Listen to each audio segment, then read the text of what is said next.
B J പിയെ സംബന്ധിച്ചിടത്തോളം ഇത് ഒരുപക്ഷെ അവർക്ക് കേരളത്തിൽ വിജയസാധ്യത വർദ്ധിപ്പിക്കുന്ന അല്ലെങ്കിൽ ആത്മവിശ്വാസം വർദ്ധിപ്പിക്കുന്ന അതിന്റെ ഒരു മുന്നോടിയായിട്ട് കാണാൻ പറ്റുന്ന ഒന്നാണ് ഒരുപക്ഷെ തൃശ്ശൂരിലെ വിജയം. കാരണം കേരളത്തിൽ എന്തായാലും ബി ജെ പി താമര വിരിക്കാൻ പോകുന്നില്ല എന്നായിരുന്നു മറ്റ് രണ്ട് മുന്നണികളും പറഞ്ഞിരുന്നത്.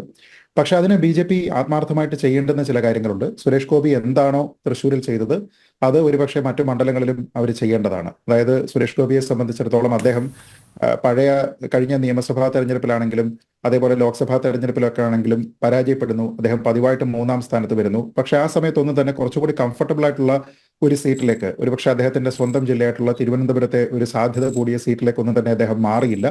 നേരെ മറിച്ച് ആ മണ്ഡലം കേന്ദ്രീകരിച്ച് തന്നെ അദ്ദേഹം പ്രവർത്തിച്ചു എന്നുള്ളത് ഒരുപക്ഷെ മറ്റുള്ള ബി ജെ പിക്കാരെ സംബന്ധിച്ചിടത്തോളം അല്ലെങ്കിൽ ബി ജെ പി നേതൃത്വത്തെ സംബന്ധിച്ചിടത്തോളം സ്ഥാനാർത്ഥി നിർണയം എങ്ങനെയാകണം, എങ്ങനെയാണ് ഒരു വ്യക്തി മണ്ഡലത്തിൽ ചിരപരിചിതനായി മാറുന്നത് എന്നതുമായി ബന്ധപ്പെട്ട് വളരെ ഇമ്പോർട്ടന്റ് ആയിട്ടുള്ള ഒരു പോയിന്റാണ്. രണ്ട്, സ്വന്തം നിലയ്ക്ക് പോലും അദ്ദേഹം പലപ്പോഴും പല വിഷയങ്ങളിൽ ഇടപെട്ടു. നമുക്കറിയാം, ഇപ്പോൾ പാർട്ടിയുടെ പിന്തുണയോട് കൂടിയിട്ടും പിന്തുണ ഇല്ലാതെയും ചെയ്തിരിക്കുന്ന വിഷയങ്ങളുണ്ട്. ഇപ്പോൾ പാർട്ടിയുടെ തന്നെ പിന്തുണയോട് കൂടി അദ്ദേഹം കരുവന്നൂർ ബാങ്കുമായിട്ടുള്ള ആ ഒരു പ്രശ്നത്തിൽ അദ്ദേഹം ഇടപെട്ടു. സ്വന്തം നിലയിൽ അദ്ദേഹം ഇടപെട്ടിരിക്കുന്ന വിഷയങ്ങളുണ്ട്. ഇപ്പോൾ തൃശ്ശൂർ പൂരം നമുക്കറിയാം, ആ ഒരു വിഷയം ഉണ്ടായിരുന്ന സമയത്ത് അദ്ദേഹത്തിന്റെ ഇടപെടൽ എങ്ങനെയാണ് എന്നുള്ളത്. അതിനെ പോലും മറ്റുള്ള ആൾക്കാരൊക്കെ തന്നെ വിമർശനാത്മകമായിട്ടാണ് അതിനെ സമീപിച്ചത്. അത് തന്നെയുമല്ല, ശക്തൻ മാർക്കറ്റ് നവീകരിക്കുന്നതിന്റെ ഭാഗമായിട്ട് അദ്ദേഹം നടത്തിയ ഒരു പ്രഖ്യാപനമുണ്ടായിരുന്നു, 1 കോടി രൂപ അവിടെ നൽകും എന്ന്. പക്ഷേ അദ്ദേഹം ആ തെരഞ്ഞെടുപ്പിൽ 2021 പരാജയപ്പെട്ടെങ്കിലും അദ്ദേഹം പറഞ്ഞത്, ഞാൻ എം പി ഫണ്ട് ഉപയോഗിച്ചിട്ടോ അതല്ലെങ്കിൽ എന്റെ കുടുംബ ട്രസ്റ്റിൽ നിന്നുള്ള പണം ഉപയോഗിച്ചിട്ടോ ആ 1 കോടി രൂപ തരും എന്ന് പറഞ്ഞു. പിന്നെ നമ്മൾ കണ്ടതാണ് അദ്ദേഹം അവിടെ മേയറെ പോയി കണ്ട് പണം കൈമാറുന്നതിന് വേണ്ടുന്ന കാര്യങ്ങളെല്ലാം ചെയ്യുന്നതും എല്ലാം തന്നെ നമ്മൾ കണ്ടതാണ്. അപ്പൊ സ്വന്തം നിലയ്ക്ക് കാര്യങ്ങൾ ഇടപെടുന്നു. ആ ഒരു മണ്ഡലത്തിന്റെ പ്രശ്നങ്ങൾ എന്തൊക്കെയാണോ അതിൽ ഇടപെടാനായിട്ട് അദ്ദേഹത്തിന് കഴിയുന്നു. ഇതും ഒരുപക്ഷെ ബി ജെ പിക്കാരെ സംബന്ധിച്ചിടത്തോളം ഒരു മണ്ഡലം കേന്ദ്രീകരിച്ച് പ്രവർത്തിക്കുക, അവിടെയുള്ള പ്രശ്നങ്ങളിൽ സജീവമായിട്ട് ഇടപെടുക എന്നുള്ളത് പ്രധാനമാണ്. പിന്നെ എങ്ങനെയാണ് ഒരു വിന്നബിലിറ്റി അവിടെ കാണിക്കുക, എന്തുകൊണ്ട് പിന്നെ എനിക്ക് വോട്ട് ചെയ്യണം എന്നതിനെപ്പറ്റി ഒരു യുണീക് സെല്ലിംഗ് പോയിന്റ് ഓരോ സ്ഥാനാർത്ഥിക്കും ഉണ്ടാകേണ്ടതാണ്. ആരാണ് എൻ്റെ കോർ വോട്ടർ ബേസ് എന്നതിനെ പറ്റി കൃത്യമായിട്ടുള്ള ധാരണ ഉണ്ടാക്കണം. സുരേഷ് ഗോപിയെ സംബന്ധിച്ചിടത്തോളം അത് വളരെ കൃത്യമായിരുന്നു. അദ്ദേഹം ടാർഗറ്റ് ചെയ്തിരിക്കുന്നത് ഒരിക്കലും മിഡിൽ ഏജ്ഡ് ആയിട്ടുള്ള ഒരു രാഷ്ട്രീയം കൂടുതലായിട്ട് ചർച്ച ചെയ്യുന്ന ആൾക്കാരെ ഇങ്ങോട്ട് കൊണ്ടുവരിക എന്നുള്ള രീതിയിലായിരുന്നില്ല. അദ്ദേഹം സ്ത്രീകളെയും യുവാക്കളെയും ഫസ്റ്റ് ടൈം വോട്ടർമാരെയും ഒക്കെ തന്നെയാണ് സ്വാധീനിച്ചിരുന്നത്. അപ്പൊ അതിന്റെ ഭാഗമായിട്ട് തന്നെയാണ് ഒരുപക്ഷെ പ്രധാനമന്ത്രി പങ്കെടുത്ത് സ്ത്രീകൾക്ക് മാത്രമായിട്ടുള്ള ഒരു സമ്മേളനം പോലും അവിടെ ഉണ്ടായിരുന്നത്. നമ്മുടെ സ്ത്രീകളുടെ അവിടുത്തെ ഒരു വോട്ടർ ടേൺ ഔട്ടും നമ്മൾ കണ്ടതാണ്. അങ്ങനെ ഒരു ലക്ഷ്യം വെച്ചിട്ട് ആ ലക്ഷ്യത്തിന് വേണ്ടിയിട്ട് നിരന്തരം പ്രവർത്തിക്കുക, പ്രവർത്തിച്ചാൽ ഫലമുണ്ടാകും എന്നതിന്റെ കൃത്യമായിട്ടുള്ള ഒരു ഉദാഹരണമാണ് സുരേഷ് ഗോപി. അപ്പൊ അതൊരു പക്ഷേ ബി ജെ പിക്കാർക്ക്, മറ്റുള്ള പാർട്ടികളെക്കാൾ ബി ജെ പിക്കാർക്ക് നൽകുന്ന ഏറ്റവും പ്രധാനപ്പെട്ട ഒരു പാഠമാണ്. ഇപ്പൊ ഒരു ചെറിയ ഉദാഹരണം പറഞ്ഞു കഴിഞ്ഞാൽ, ഏത് മണ്ഡലത്തിൽ കൊണ്ടുപോയി സ്ഥാനാർത്ഥിയാക്കി കഴിഞ്ഞാലും അവിടെ ഒരു കാന്തം കണക്കെ വോട്ട് പിടിക്കുന്ന ഒരു സ്ഥാനാർത്ഥിയാണ് ശോഭാ സുരേന്ദ്രൻ. പക്ഷേ ശോഭാ സുരേന്ദ്രനെ സംബന്ധിച്ചിടത്തോളം ഇപ്പൊ മലമ്പുഴയോ പാലക്കാടോ മത്സരിക്കുകയാണെങ്കിൽ അത് കഴിയുമ്പോൾ നമ്മൾ അവിടെ കാണുന്നില്ല. പിന്നെ നമ്മളൊരു പക്ഷേ കാണുന്ന കഴക്കൂട്ടത്താണ്. കഴക്കൂട്ടത്ത് കഴിഞ്ഞാൽ പിന്നെ നമ്മൾ അവിടെ കാണുമെന്ന് ഉറപ്പില്ല. അതിനുശേഷം ചിലപ്പോൾ കാണുന്ന ആറ്റിങ്ങലാണ്. ആറ്റിങ്ങൽ വോട്ട് പിടിച്ചു കഴിഞ്ഞാൽ ചിലപ്പോൾ നമ്മൾ കാണുന്നത് പിന്നെ ആലപ്പുഴയാണ്. ഇനി അടുത്ത തെരഞ്ഞെടുപ്പ് വരുന്ന സമയത്ത് എവിടെയായിരിക്കും എന്ന് പറയാൻ കഴിയില്ല. അപ്പോൾ ഒരാളിനെ ഒരു മണ്ഡലത്തിൽ നിർത്തി അവിടുത്തെ വിഷയങ്ങളിൽ ഇടപെട്ട് പ്രവർത്തിക്കുന്നതിന് വേണ്ടിയിട്ടുള്ള സ്വാതന്ത്ര്യം നൽകുക എന്നുള്ളത് പ്രധാനമാണ്. അത് ഒരു വ്യക്തിക്കല്ല, നേരത്തെ തന്നെ, വളരെ നേരത്തെ തന്നെ ആരെയൊക്കെ ഏതൊക്കെ മണ്ഡലത്തിലാണ് നിർത്തുന്നത് എന്നതുമായി ബന്ധപ്പെട്ടിട്ടുള്ള തീരുമാനങ്ങൾ ഉണ്ടാവുക എന്നുള്ളത് പ്രധാനമാണ്. അത് ഒരു വശം. രണ്ട്, ഇവിടെ നേരത്തെ പറഞ്ഞിരുന്ന പല കാര്യങ്ങൾ, അതിൽ ശ്രീ ജി വി ഹരി പറഞ്ഞിരിക്കുന്ന കാര്യങ്ങളാണ്. അതിലുള്ള ഒരു പ്രധാനപ്പെട്ട കാര്യം, അദ്ദേഹം വീണ്ടും ആവർത്തിക്കുന്നത് സഖ്യമുണ്ട് എങ്കിൽ മറ്റുള്ളവർക്ക് വേണ്ടിയിട്ട്, സഖ്യമുണ്ടായതുകൊണ്ടാണ് മറ്റുള്ളവർക്ക് വേണ്ടിയിട്ട് കാത്തു നിൽക്കേണ്ടി വരുന്നത് എന്നുള്ളതാണ്.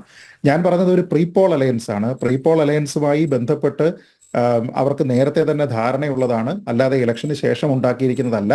ഒരു അലയൻസിലേക്ക് ഒരു പാർട്ടി എത്തുന്നത് തന്നെ അവർക്കൊരു പക്ഷേ ശക്തിയില്ല എങ്കിൽ മറ്റുള്ള ഒരു ശക്തിയുള്ള ഒരു പാർട്ടിയോട് കൂടി ചേർന്നിട്ട് അവിടെ അധികാരത്തിലേക്ക് വരിക എന്നുള്ള താല്പര്യത്തിനാണ്, അല്ലാതെ വെറുതെ ആളെ കൂട്ടുന്നതിന് വേണ്ടിയിട്ടല്ല അത് ചെയ്യുന്നത്. ആ സഖ്യം പല സ്ഥലങ്ങളിലും ഭരിക്കുന്നുമുണ്ട്. ഇപ്പോൾ നമുക്കറിയാം, ആന്ധ്രാപ്രദേശിൽ ഇപ്പോൾ അധികാരം പിടിച്ചിരിക്കുന്നത് Telugu Desam party plus B J P ആണ്. അവിടെയും ഈ സഖ്യമാണ് പ്രവർത്തിച്ചിരിക്കുന്നത്. ബീഹാറിൽ എങ്ങനെയാണ് പ്രവർത്തിക്കുന്നത്, അതേപോലെ തന്നെയാണ്. അപ്പോൾ ആ സഖ്യം എന്ന് പറയുന്നതിൽ അപ്പുറത്തുള്ള ഒരു പാർട്ണറെ സംബന്ധിച്ചിടത്തോളം ആ പാർട്ണറെ വിശ്വസിക്കുക, വിശ്വാസത്തിലെടുക്കുക എന്നുള്ളത് വളരെ പ്രധാനമാണ്. അപ്പോൾ അതിനു വേണ്ടിയിട്ട് അവർക്ക് വേണ്ടി കാത്തു നിൽക്കുന്നു എന്ന് പറഞ്ഞു കഴിഞ്ഞാൽ ഞാൻ വീണ്ടും ചോദിക്കുന്നത്, ഇന്ത്യ സഖ്യം എന്ന് പറയുന്നതിനകത്തിൽ എങ്ങനെയാണ് അപ്പോൾ നിങ്ങൾ അങ്ങോട്ടും ഇങ്ങോട്ടും വിശ്വസിക്കുക? നിങ്ങൾ അവിടെ ഒരാൾ മറ്റൊരാൾക്ക് വേണ്ടിയിട്ട് കാത്തു നിൽക്കുകയാണോ? അതോ മമതാ ബാനർജിക്ക് നിങ്ങളോടുള്ള പെരുമാറ്റം പോലെ മറ്റുള്ള ആൾക്കാരും ചെയ്യും എന്നുള്ള ഭീതിയാണോ? നമുക്ക് എല്ലാവർക്കും അറിയാം, ഇപ്പൊ നിതീഷ് കുമാർ എന്നൊക്കെ പറയുന്ന ആൾ, അല്ലെങ്കിൽ ചന്ദ്രബാബു നായിഡു ഒക്കെ ഇതിനേക്കാൾ ഉയരം കൂടിയിരിക്കുന്ന വേലികളൊക്കെ തന്നെ ചാടിയിട്ടുള്ള ആൾക്കാരാണ്. പക്ഷേ നിലവിലത്തെ സാഹചര്യത്തിൽ ഒരു പ്രീപോൾ അലയൻസ് ഉണ്ട്. തന്നെയുമല്ല, ഞാൻ നേരത്തെ പറഞ്ഞതുപോലെ മറുകണ്ഠം ചാടിക്കഴിഞ്ഞാൽ ഈ രണ്ട് നേതാക്കളെയും കൊണ്ടുപോയി കഴിഞ്ഞാലും അവിടെ സീറ്റ് എണ്ണം തികയില്ല. പിന്നെ വീണ്ടും ആൾക്കാരെ കൊണ്ടുപോകണം. ഇപ്പം തന്നെ നമ്മൾ കണ്ടു, 7 ഇൻഡിപെൻഡന്റ് കാൻഡിഡേറ്റ്സ് ബി ജെ പിക്ക് പിന്തുണ നൽകുന്നുണ്ട്. അപ്പൊ അതുകൊണ്ട് അവിടെ ഒരു സുസ്ഥിര സർക്കാർ എന്ന് പറയുന്നത് മറുകണ്ഠം ചാടിക്കഴിഞ്ഞാൽ സാധ്യമല്ല എന്നുള്ളതിനെ പറ്റി മറ്റാരെക്കാളും തിരിച്ചറിവുണ്ടാകുന്നത് ഈ നേതാക്കൾക്കായിരിക്കും എന്നുള്ളത് ഒരു പ്രധാനപ്പെട്ട കാര്യം. രണ്ട്, കോൺഗ്രസിന് ഒരു വലിയ നേട്ടമായിട്ട് അദ്ദേഹം പറഞ്ഞതാണ് തീർച്ചയായിട്ടും സീറ്റ് വർദ്ധിപ്പിക്കുക എന്ന് പറയുന്നത് ചെറിയ കാര്യമല്ല. 99 സീറ്റിലേക്ക് എത്തുന്ന സമയത്ത് അത് കോൺഗ്രസിന്റെ മാത്രം നേട്ടമല്ല, അത് വീണ്ടും സഖ്യത്തിന്റെ നേട്ടമാണ്. സഖ്യമില്ലായിരുന്നുവെങ്കിൽ ഉത്തർപ്രദേശിൽ എത്ര സീറ്റ് കോൺഗ്രസിന് കിട്ടുമായിരുന്നു, സഖ്യത്തോടു കൂടി എത്ര സീറ്റുകളാണ് കിട്ടിയത് എന്നുള്ളത് നമുക്കറിയാം.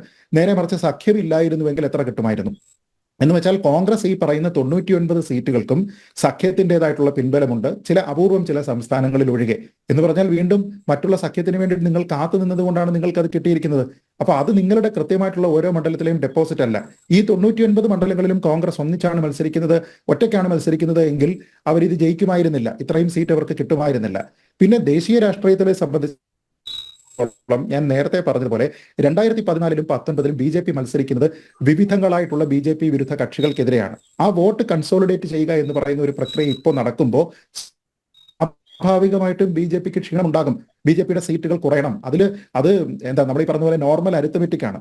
ആ അരിത്തമെറ്റിക് ആണ് ഇവിടെ വർക്ക് ചെയ്തിരിക്കുന്നത്. അത് ഓൾ അഗെയിൻസ്റ്റ് വൺ എന്നാണ്. എന്നിട്ട് പോലും നമ്മൾ ഈ പറയുന്ന Congress plus SP plus BSP plus plus plus എല്ലാം കൂടെ ചേർത്ത് കഴിഞ്ഞു കഴിഞ്ഞാലും അവർ മൊത്തം നേടിയിരിക്കുന്ന സീറ്റിനേക്കാൾ കൂടുതൽ BJP ഒറ്റയ്ക്കും നേരിട്ടുണ്ട്. അതുകൊണ്ടാണ് ഞാൻ പറഞ്ഞത് പ്രതിപക്ഷ സഖ്യം എന്ന് പറയുന്നത് BJP വിരുദ്ധ വോട്ടുകൾ എല്ലാം സമാഹരിച്ച് ശക്തി തെളിയിക്കുക എന്ന രീതിയിലേക്ക് വന്ന് ഫോം ചെയ്ത് അവരേറെക്കുറെ ഒറ്റ മനസ്സോടുകൂടി ഈ തെരഞ്ഞെടുപ്പിൽ നിന്നതിന് ശേഷം അവർക്ക് കിട്ടിയിരിക്കുന്ന പരമാവധി എന്ന് പറയുന്നത് പോലും വിജയത്തിലേക്ക് എത്തുന്നില്ല, അത് BJPയുടെ മാത്രം ടാലിയുടെ അടുത്തേക്ക് എത്തുന്നില്ല എന്ന് പറയുമ്പോൾ ഈ 99 സീറ്റിനേക്കാൾ അല്ലെങ്കിൽ ഈ 235 സീറ്റിനേക്കാൾ എത്രയും വലുതാണ് ഈ പറയുന്ന 240 സീറ്റ് ഒറ്റയ്ക്കൊരു കക്ഷി നേടുന്നതും കേവല ഭൂരിപക്ഷം ഒരു മുന്നണിക്ക് കിട്ടുകയും എന്ന് ചെയ്യുന്നത് വളരെ പ്രധാനം. രണ്ട്, അദ്ദേഹം പറഞ്ഞിരിക്കുന്ന പ്രതിപക്ഷ നേതാവ് ഉണ്ടാവുക, തീർച്ചയായിട്ടും പ്രതിപക്ഷ നേതാവ് ഉണ്ടാവുക എന്ന് പറയുന്നത് സുസ്ഥിരമായിട്ടുള്ള ഒരു ജനാധിപത്യ വ്യവസ്ഥയെ സംബന്ധിച്ചിടത്തോളം വളരെ പ്രധാനമാണ്. പക്ഷേ മുമ്പ് പ്രതിപക്ഷ നേതാവ് നിങ്ങൾക്ക് ഇല്ലായിരുന്നു എന്ന് പറയുന്നത് BJP നിങ്ങളോട് കാണിച്ചിരുന്ന എന്തെങ്കിലും ഒരു ക്രൂരത കൊണ്ടല്ല, ഈ നാട്ടിലുള്ള ആൾക്കാർ നിങ്ങൾക്ക് മതിയായ സീറ്റുകൾ നൽകിയില്ല എന്നുള്ളത് കൊണ്ടാണ്. അത് BJPയുടെ